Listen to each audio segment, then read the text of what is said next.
All right, so welcome everybody. This is John. We're going to talk about the markets today and also give you insights as to what we've been up to, where we're moving, and how things are progressing. So as far as the state of the market, I think everyone has an idea that equities seem to go up every single day in a rotational move.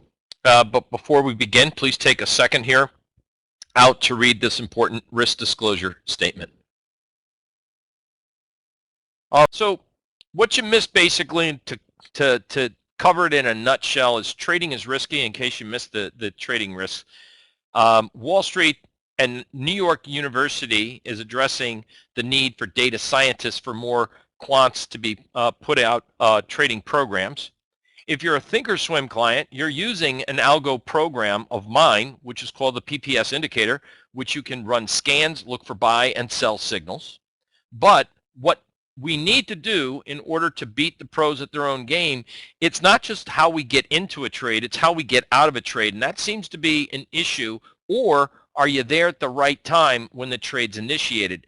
Because with the way the markets are trading now, between literally before market sessions, after market sessions, and overnight sessions, a lot of big moves start in the overnight session.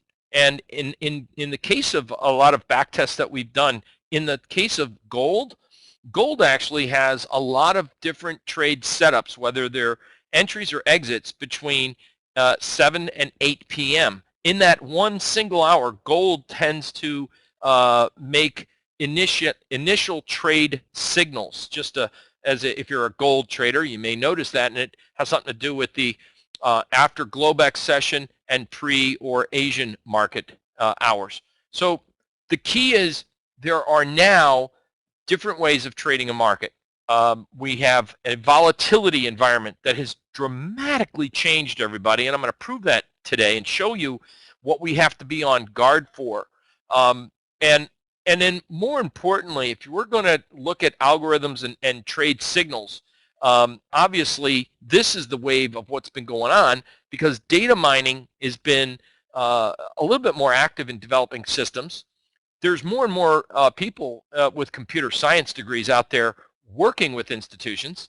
Algorithmic sequences needed to be developed, and you've got to backtest the system pretty rigorously, but to a degree not to over-optimize. So we're going to talk about a couple of these things and what we're doing. And I wanted to point out to you, if you think about it for a second, we still have 5, maybe 6 simple variables that have not changed in this world. We still have an open, but that's questionable. When is the open? We still have a close. When is the close, right? We have a high. We have a low. We have volume. We have sub-volume products such as options. What I mean by that is, instead of buying Apple, I can sell a put, buy a call, and that is a sub-volume trade because that's a synthetic long of a stock, but it's in the options arena. So the volume in the options is not going into being posted on the board, the big board that is.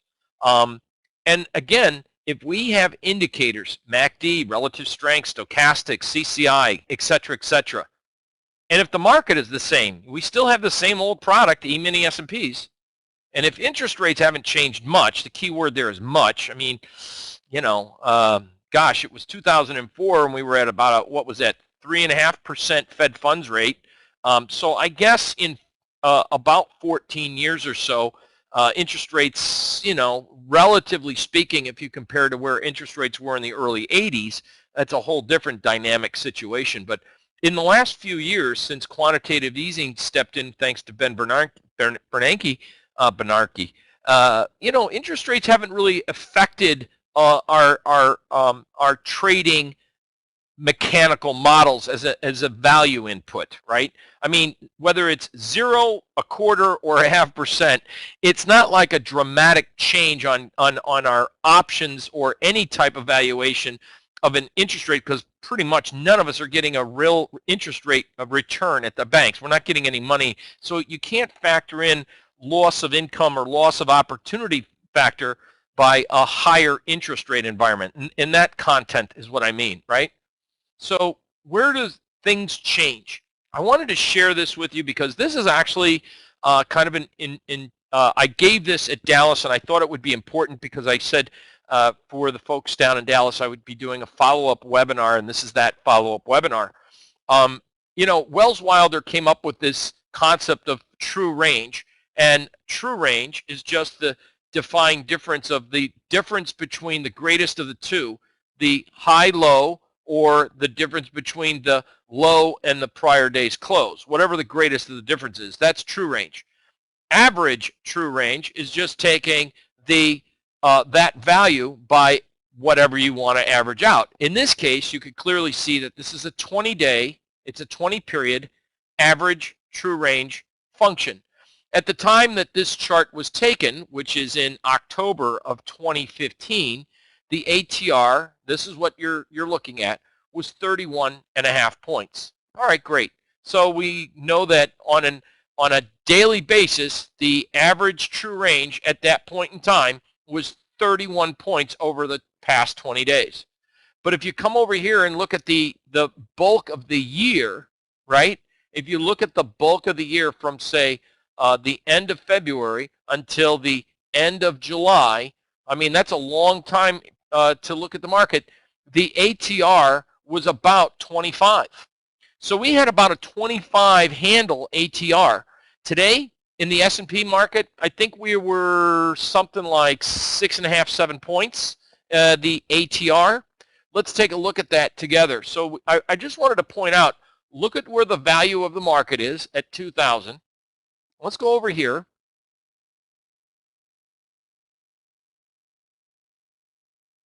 And I'm going to scroll down real quick or real slow. Hopefully everyone can see what's on your screen. This should be the TradeStation radar screen. Now, this is the average true range, and I just want to show you looking at ATR with the E-mini S&Ps. As you can see, that number is at 11. I mean 11. Here's the range that we had today, 7 handles. 7 S&P E-mini points, 7. So when someone says, why does a system work sometimes and a system doesn't work in other times? Well, for one, are we in a trending mode in a period of low volatility, not just of the VIX readings, but low volatility in the fact that we're getting these itsy bitsy teensy spider, no pun intended, spiders, S&Ps. We're getting these itsy bitsy tiny trading ranges. Half of that actually occurs in the overnight session. So that seems to be what we've been doing in the marketplace, and more importantly with this year, the difference, which is ironic if you really come to think about it, because market conditions change, valuations change, everything else stays the same. Same indicators, the same product, S&Ps, they really haven't changed the value of the E-mini S&Ps as far as contract size, right? It's $50, the index contract size. What does change is maybe the margin requirement, right? But the margin requirement, as the exchange calculates, is based on span margin, which is a computer calculation which includes price change and volatility. That's one of the main factors, by the way. So what has changed since 2015? Well, the stock market is approximately 20. This is kind of crazy for a trader to not to look at this and say, in 2 years, since October of 15, the stock market is approximately 25% higher in value, and we are literally, if you think about it, more than 50% less in its average volatility of using an ATR value. So what does tend to happen, I mean, even when we were sitting in 2015 in this just incredible type of range, at least there was something to trade. We had, if you look at the actual graphs, this is a PPS arrow to sell, and then you get buy, and you get these little tiny trends. I mean, they weren't great trends. They were, but you know, we were in a trading range. If you, at the end of the day, you look at that. At the end of the day, we were, sorry about that. At the end of the day, we were in a trading range. But there was volatility between the up and the down and the individual respected daily bars. There was something to trade. So that's the difference. Right now, it's student body left into equities, right? Stocks, and some stocks aren't, not all stocks are enjoying the rally here. As yesterday, I kind of tweeted something out, and I wanted to point this out to you real quick. Yesterday, I took a look-see at MasterCard. One of the things that we've been looking at in our community here, I tweeted out about MasterCard, which has a very interesting look-see. The higher it goes, and based on this, I was even stating yesterday and talking about a room. This is called a person's market catcher. It's a relative strength indicator. We'll be talking more about that in the future. We are having it, it will be available for Thinkorswim clients soon. But in the meantime, what I wanted to point out to you, gang, was this. Looking at a relative strength versus the S&Ps, this thing does four things. It does four things. Four things. One, it tells us when a market is, an individual stock is outperforming the market, so you'll fire off bright blue. It'll start to tell you when a market is lagging the overall market, and you get into these red bars. And then when it's improving and getting better, it gets into a fuchsia bar. So we get four different conditions of identifying of a stock by not just color, but numeric value, okay? So one is bright blue. It means the market's, the product is leading the market. Two, dark blue, it's leading, but it's starting to weaken. Number three, it is lagging. And number four, when it gets to be a fuchsia color, it's starting to show improvement. It also shows another thing, divergence pattern. So the higher MasterCard has gone up, we are starting to see the relative strength weaken against the overall market.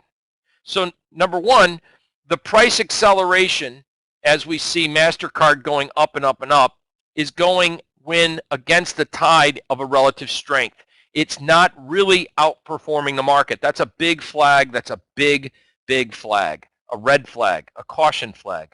In addition, this is a volume indicator right here in terms of percent change, not absolute number.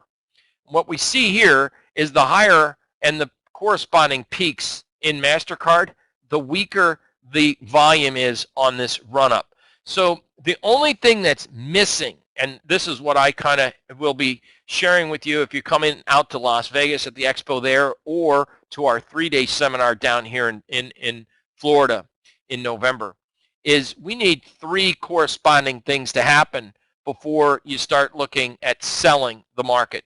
Right now we have two. We have this and we have that. The only thing we don't have is yet, and then with today's little doji pattern, we'll leave a question mark there, is an actual sell signal. But we are looking at a divergence pattern, which is pretty prominent. Now, I've given this out before, and I'll just refresh people's memories.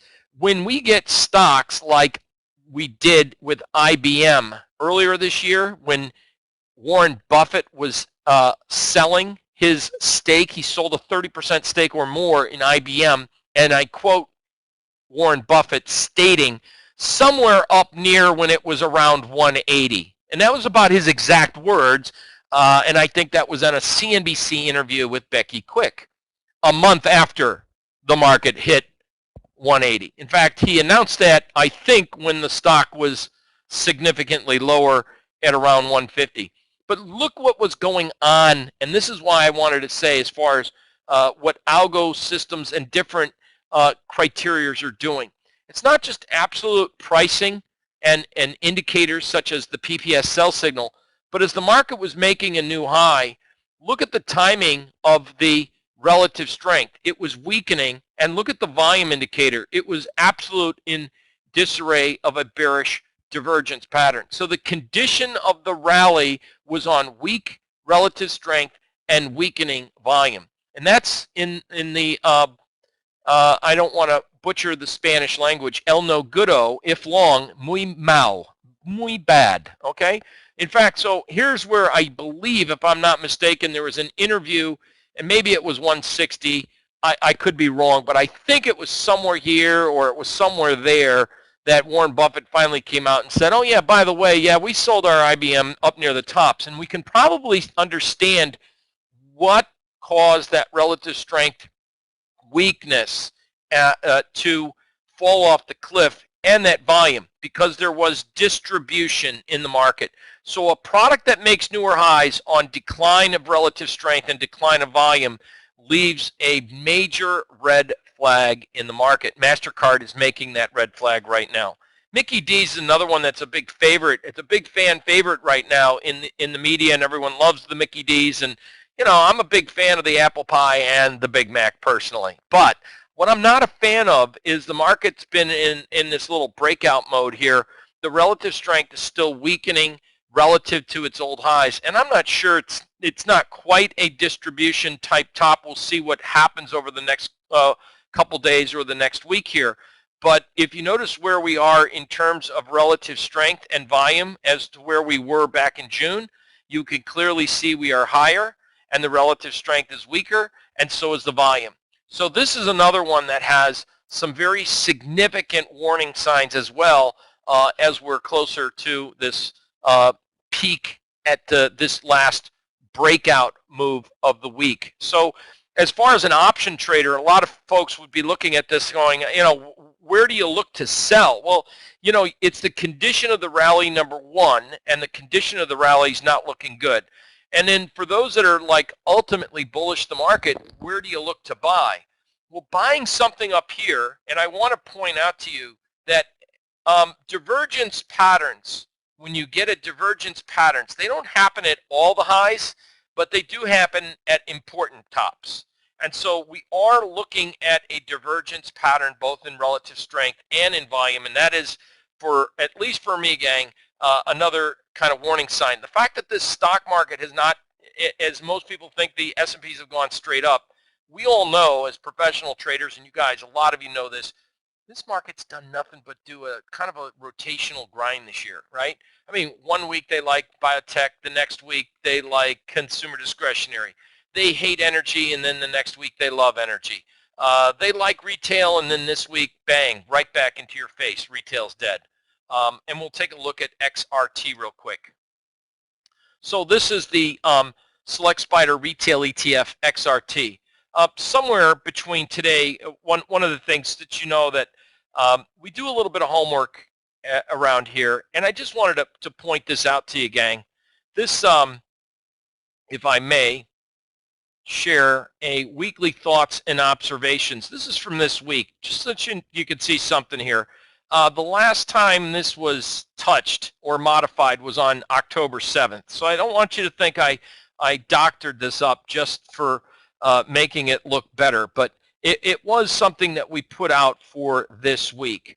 And so what I wanted to describe is that I'm looking at, if we get a pullback in October, instead of being longs, blah, blah, blah, blah, blah, we were looking for a pullback in the XRT near 39.5, 39.50, and it closed last Friday at 41.65. So as far as a trade, this morning, when this thing hit exactly 39.50, it's kind of irritating that the exact low was 39.50. This was an area of support that I have, and then I want to point out to you, what is the condition of this breakdown in the market? Well, first and foremost, I just wanted to point out to you the relative strength's not great, but it's not disimproving. We're starting to see the relative strength, you know, it looks more of an accumulation longer term bottom. It doesn't look like a distribution top. Let me just put it to you that way. The volume, while it's not great, it wasn't great up here. The volume's not really getting horrendously, or at least horrible, as we were over here. So in terms of looking at the condition of the breakdown, I'm saying that there are certain tools out there, and this market kind of gyration and the way the computers are kind of picking things up nowadays, tools like this are becoming a little bit easier to use in the marketplace. And that's why I think a numeric value has been pretty impressive in using that relative strength tool. here's what I'm referring to in a relative strength tool. This is that exact indicator right here, and it's color-coded between blue and red, etc., etc. It defines which stocks are improving or disimproving. Now, I want to get into this real quick because this is a really interesting product that I don't think a lot of folks have been listening or hearing about recently. It's called the High Yield Growth Corporate Bond ETF. We haven't heard much about this. I don't know about you guys, but I haven't been hearing much about this in the media for quite some time. In fact, it was what was to blame in the big sell-off in 2015. It led the market down. It helped to lead the market up.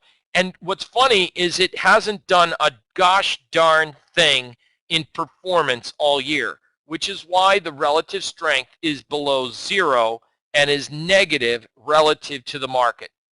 As this product has tried to rally, it's gone up on significantly weak volume. To me, this is an issue.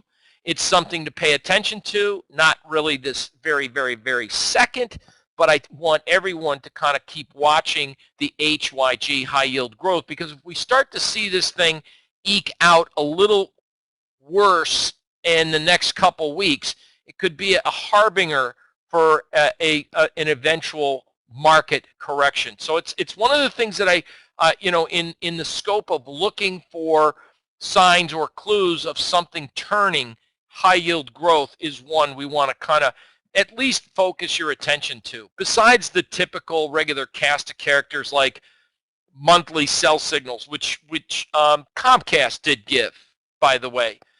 This is what we would call many of you are familiar with, the low close doji pattern or the PPS sell signal.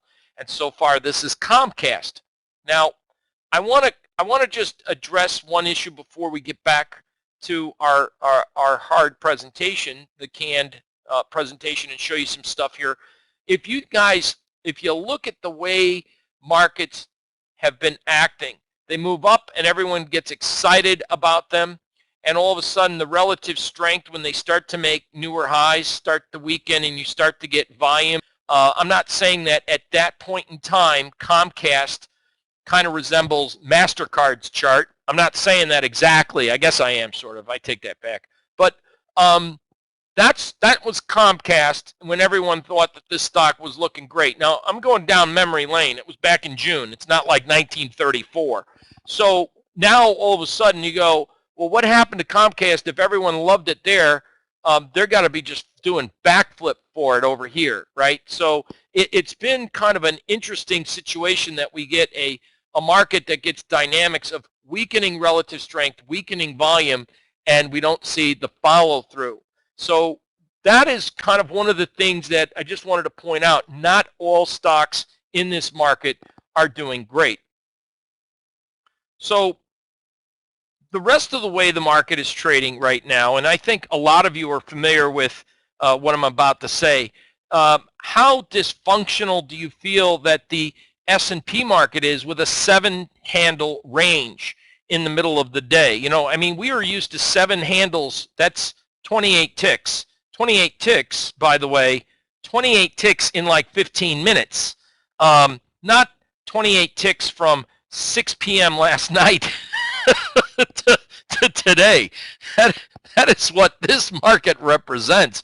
So another thing is, we come into the day and you get a little bit of a pattern, which we announced, a high close doji today, and there's no, I mean, follow through all day long. If you think about it, on average from 25.50 to 25.52, that's 2 points. That's a 15-minute chart.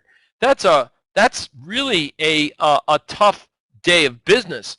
So what is going on? I think what is going on is that we're getting different market events and different times to trade in the overall market. So what we trade, where we trade, and how we trade is changing, and I think this is a direct relationship of algorithms and also new products, by the way. All right, one of the products I have been promoting for now more than at least for this year has been this Volatility, VXX. Many of you have seen this. I'll share it with you again. This is the ultimate hedge fund. We just had another new equity high in this. If you've been following this product with me, or at least following my indicators with me on this, this is one of the things that we keep up in the trading room, or at least I try to announce what the positions are with this product. This is one that's relatively new. Many of you are already familiar with it. It's the Bitcoin ETN investment trust. The symbol might be hard to see up here. It's GBTC. Now, this is an algo system. This is the performance. This is the equity curve since inception. These are the trades, the exits, and as you can see in the last week or so, it's been getting nicked just a tad, but it went long mid-session today. It missed that short, it missed that, didn't buy the long, but that's the Bitcoin ETN, and this is the overall performance of how the signals and the expansion and contraction of volatility combined with, keyword here, automating its entry size. So that is another key element there of what computerization trades are doing. By the way, this is the S&P 500. This is a day trading or overnight system. This goes back for the last, as you can see, year.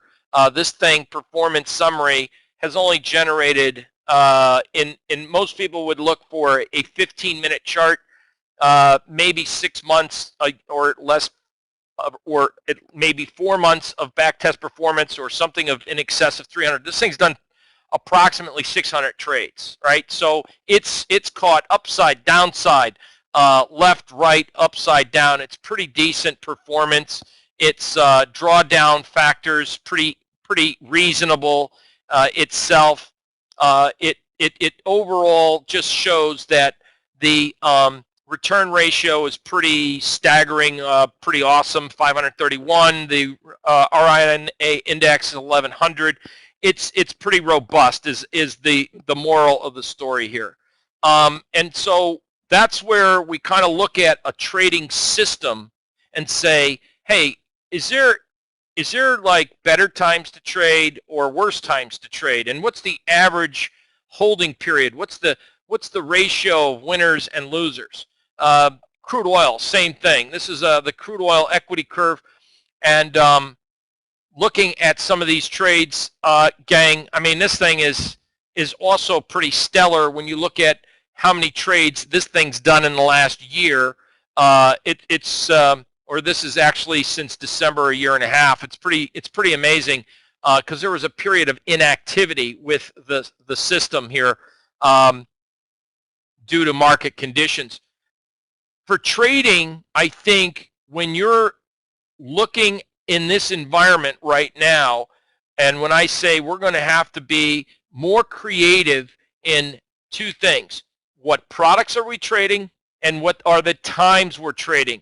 Still stuck in that we're going to be trading from 9 to 5 or 9 to 4 U.S. open outcry. That's not the answer right now. And when we get newer products like this VXX, I just wanted to bring this to your attention real fast.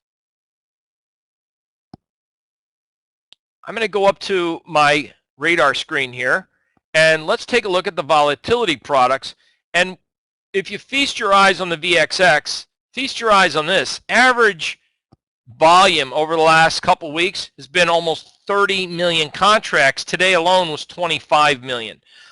You know, it's only a $36 product. Now, just keep in mind, they just did a 4-for-1 reverse split about a month and a half ago, and it popped it up to 60. And now the darn thing, 62, I think it was, it's already back down to 36. It's crazy, right? A lot of traders look at the SVXY, which is the inverse leveraged ETF. But granted, I understand it's $100, and this is about 3 times more valuable, but we don't have, you know, this thing's got 5 times the volume. So what my point is I'm trying to share with you is more and more hedge funds prefer the non-leveraged product over the leveraged product for executing system trades. Just that's the the read that I get out of that analysis. All right. So the point being is, with that type of volume, you know it's not one guy trading the market. It's multiple funds trading that product. That's the key. And so when I tell you we got to trade up and learn up about other products, what we trade, how we trade, when we trade, these are the kind of things that we need to kind of look at if we continue in this type of environment. And the fact is, gang, that New York University is teaching super quants.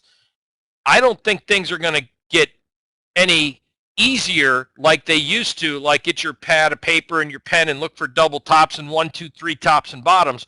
It's getting a little bit, it's getting more sophisticated, and I want you to understand that there is a hope and that we can do it. So I think one of the pinnacles of my career, now this is something we have not released yet to the general public, but I'm going to share with you what is happening right now. And for those that are interested in learning more about algo and quant trading, then this next segment of tonight's presentation is where you want to stick around. I'm not into, I've never created a lot of indicators. I really only have a few that I really rely on, and many of you know that. My work hasn't really changed. This is one thing you can count on me. If I've ever spoken before, you go, oh, it's that same stuff again, because I don't have something new to teach, because the same stuff works, right? I think that's the dynamics of what's, at least for my career, I've gone around to find out what kind of works and what doesn't work. I use a volume indicator, except for there's only one thing. I still use volume, but I use it in a different content of rate of measurement, keyword. I use a rate of measurement that's different than what we normally see. I have a momentum histogram component. That hasn't changed. PPS and Person's pivots. Those are the concepts that I still utilize. And then for equities, we have, of course, our relative strength, which is something that, if you've ever heard me talk about the crack spread or soybean spreads or cattle spreads, it's called relative strength comparative analysis.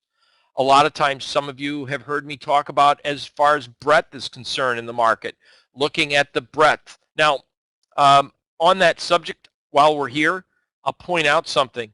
Here's the breadth in the S&P 500, which is unique because the advanced decline was positive, more so there were more advancers than decliners today.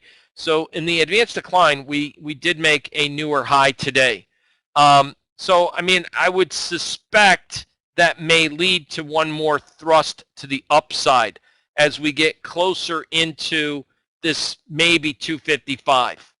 So I just thought I'd point that out to you. What I'm kind of looking for is this advanced decline is actually, it's so strong, it's a little scary strong. It's so strong that it's to the point where one of these days when they push the button to take profit, it's gonna push down hard. So there's this thing called reversion to the means, and at this point in time, we've seen a departure from the means of not just the price to its moving averages, but the indicators to their moving averages have departed to the means. That's kind of an interesting concept, and in looking at products in terms of rate of measurement.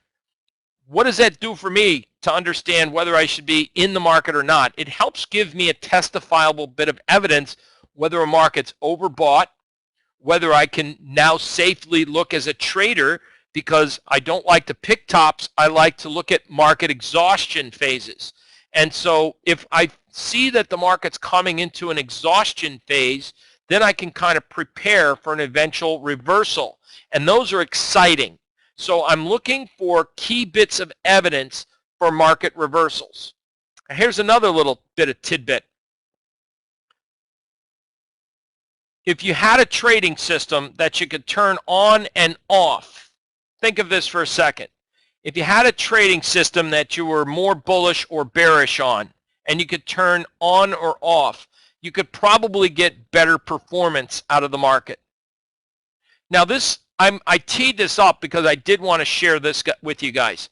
This is the bond market, and this is a 2-hour system that takes trades based on certain criterias as far as entries and holding periods and et cetera, et cetera. Since the inception, and I wanted to just share this with you, gang, because I think it's important, and it's very important. When we take a look at this performance graph, it's kind of choppy and chewy, but it's still steady, and it's got, you know, some pretty decent trades. I mean, it's only done 800 trades since for the last 2 years, okay? So over the last 2 years, it's done pretty well. This is a stagnant position. I'll share the settings with you real quick. Position size, 2 contracts of bond futures. That's it, 2 contracts, not a big deal. So 2 contracts over the last 2 years in a buy and hold market that the bonds are up 3%. So this system's up 583% though. It's only been in the market less than half the time. So it's been a 2-year window look back. It's only been in the market for 9 months. All right.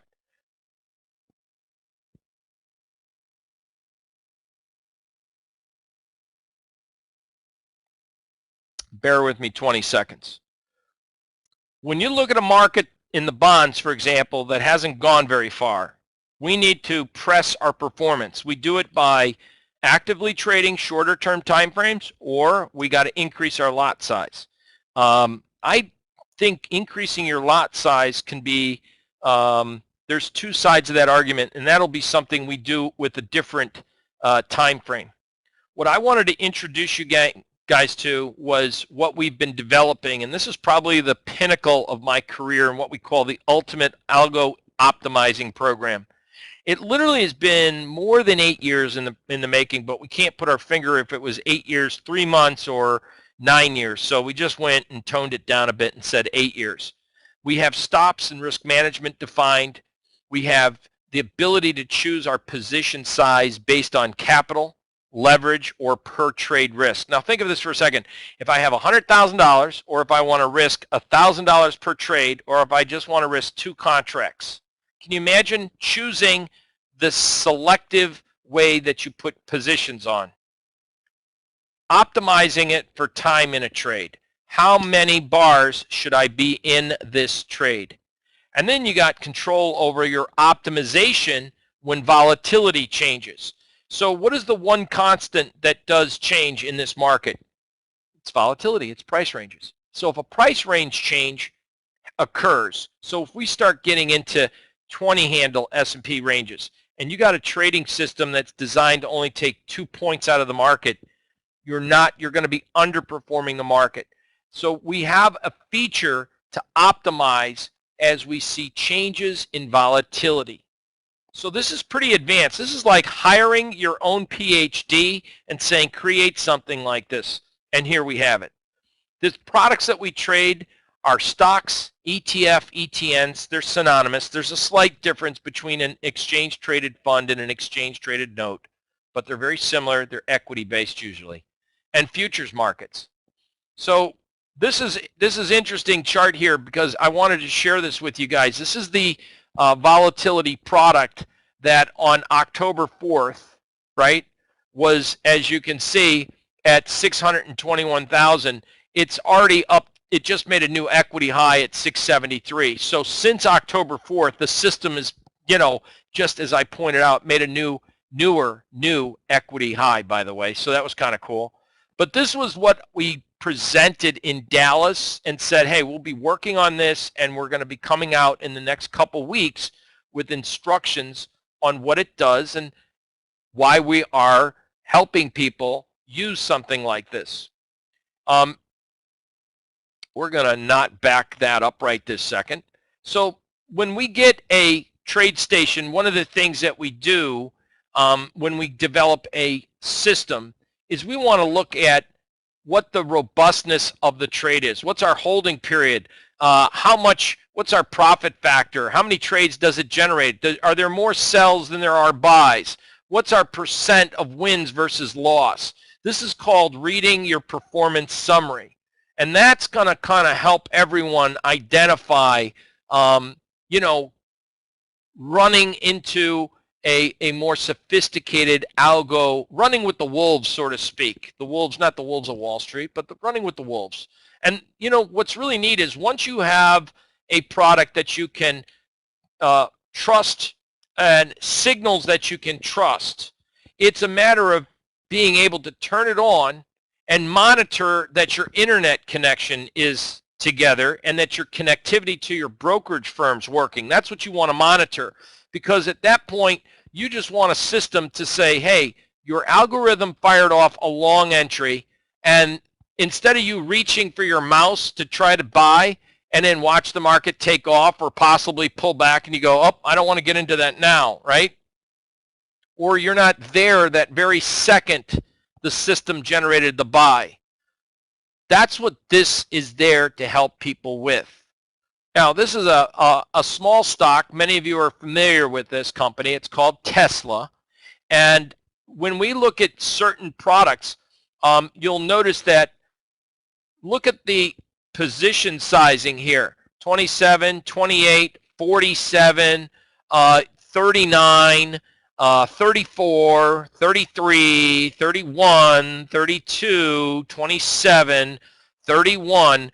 You go, well, this thing's not really stable. It's getting into different shares, different size shares, 53. And this is a different function of the position sizing based, commensurate to your risk and the amount of money that you want to commit to the trade.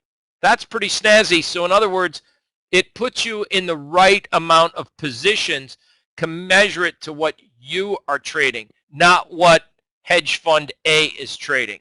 That's pretty snazzy to be able to have something calculate and execute, and then you're just there to say, okay, this thing's running, it's what it's supposed to do. Whether the trade works and makes money or not is a different story, but by optimizing and backtesting, you can kind of get an idea of what your average loss will be, right? And again, if it's a bright blue, that means it's a winning trade. If it's red, it means it's a losing trade. So I mean, there's not every single trade is not a winner here. There are losers, but as you can clearly see, as we're supposed to understand in trading, you know, your winners should be better than your losers, and then you do want a couple more winners than the losers. That helps, right? So that's why this is pretty intriguing information as far as what's out there and what's being developed, and not only that, but is real. Here it is. This is the real thing, and this is where we get into looking at you know, performances and helping individual retail traders say, gee, when do you want to trade and what do you want to trade? I don't want to trade Tesla. I want to trade crude oil, and I want a short-term time frame. I don't want to trade on energy information release dates on Wednesday, so stop that. You know, but what can I expect out of the trade? What's my average winning position? $300. What's my average losing? $100. I mean, we're all not going to trade crude oil for 10 or 12 ticks. That's kind of hard to do because, I mean, quite frankly, when we get the sell signal, by the time you get it, generally speaking, or a buy signal, the market moves. You don't use limit orders. So having, and this, by the way, is futures, so it's just using stagnant 2 contracts. If you notice here, this is another little really outstanding feature. This is amazing. When you get a product that's short 2 contracts and it's near its profit target, it'll scale out. You can choose to have a scaling feature of 50% or 75%, whatever your positions are, and then have your maximum profit targets reached. What you see on this screen, by the way, this is the stop, this is the entry, this is the first profit, and that's the maximum profit target. So, and then if you look here where it says trailing stop, so it has an entry in the long, it has the stop, and it has the profit target up here. It didn't make the profit target. What did it do? It trailed out and got you out for you. So trailing stop feature. This thing's pretty dynamic in the sense of when I tell you this is the pinnacle and the height of my career of creating something, this is dynamic because it's generated some pretty snazzy trading system results across a spectrum of different markets, from ETFs, futures, and the like. So that is what we've been, the base of this is for Euro currency traders. Looking at performance, and again, just 2 lots. And how do you know that it's 2 lots? Because it says 2 contracts. So when you look at the back test and you say, gee, I've heard John Person speak at different conferences, and his work's kind of important. Everything that I've ever put together is right here, and some. So this is a pretty crazy way of trading, not just any trade system, but something that helps to understand when to buy, when to sell, and define risks per market, per the new volatility range or this environment. Because believe me, the one thing that does change in this world, it's volatility. And that's one of the things that we just showed. So I think when you learn to auto-execute trades, you choose your optimized settings and for the time frame you want to trade. What does that mean? I want to trade a 5-minute. I want to trade at 3 in the morning. I want to trade only between the open and noon. I want to trade only from the last hour of trading. And that is kind of a unique feature. Let me give you an eye-opening into that real quick. Let's say, for example, I want to trade when to start, when to end. I want to do it multiple times. I want to get out at the end of the day or not. So these are kind of things that we have built into this program that is pretty unique in the sense that when I say you can choose to auto-execute your time frame you wish to trade, that's what I mean. I want to trade, I want to take a sell signal. I feel that my work at the end of the day, the euro currency, if it rallies tonight, I'm going to go to sleep. I have an auto execution system. I've optimized it. I like the features. I like what the setup would be. If it generates a sell signal, I want it to take it, and I want to trade between the hours of 2 in the morning and 4 in the morning. And that's my time frame of the slice of time I wish to trade. And then when I wake up, whatever the results are, voila. You know what I'm saying? That way you don't have to be staying up or place a limit order above the market if it never gets there and kind of guess. This takes trading to that whole new level that you expect for something, of the magnitude of the time frame we're in our lifetime of 2017. So I think that you got a couple things you can use the system, or what I think people are starting to as we're just releasing very, very few of these. And when I say releasing very few, have this in their hands right now and under training as my, I don't want to use the word disciple because that's already a term already taken, but students under my wing. And using this thing to run it for just alerts only. If you wanted to take the trade or run it without alerts, meaning, hey, I don't want to be alerted, just do the thing. I backtest, I'll find out what the results are later. I don't recommend that for anyone, but it's a unique thing to do. As I just shared a second ago live, I just wanted to point this out. This is what we mean by that. Set your time frames and your position size. Do I want to trade the position size on just contracts, the amount of capital position-wise, or the amount of risk per trade? And so that's giving you a functional difference of what you want to trade. Stagnant lot size, the amount of capital in your account, the amount of risk per trade. That's where you get to calculate your position and the time frame you want to trade. 7:30 in the morning to, of course, 3 o'clock in the afternoon. And that's kind of what I was referring to in that last slide of how that all kind of is working out. You can use to choose to generate the strategies, automate the executions for your account, which I've blanked out for protection, And then you can trade account with confirmation. If it's turned on, a little box will pop up and say, do you wish to do this trade? And if you click yes, it fires off your entry, your profit target, and your stop loss. It'll also automatically execute the, here's the key word, trailing stop feature, which is really slick in this environment, because not all times, as much as we think the market's going to get to our profit targets, does it actually get to the profit target? It's that word called close but no cigar. So you can get an idea and use it by alerts only and say, hey, what's the strategy? You can use it for automatically trading. You can see when it generates positions. And again, whether this is, I mean, this was back in August, by the way, so this was quite some time. You can see the screenshot was back in at the end of August. It was August 28th, I think it was. It says so. August 30th, excuse me. So, I mean, look where the VXX was on just August 30th. It was at 47.45. So the thing's already down $11. In any event, here's where you get an idea of what the strategy's doing, whether you want to use it as an indicator or perhaps use it as an indicator and instead of using the product itself, meaning trading S&Ps, trade spider options, use it as an indicator for other means of trading. So I think I just wanted to point out why this is so special and what I'm so proud about it. A lot of people try to buy systems, black boxes. They're all over the place, right?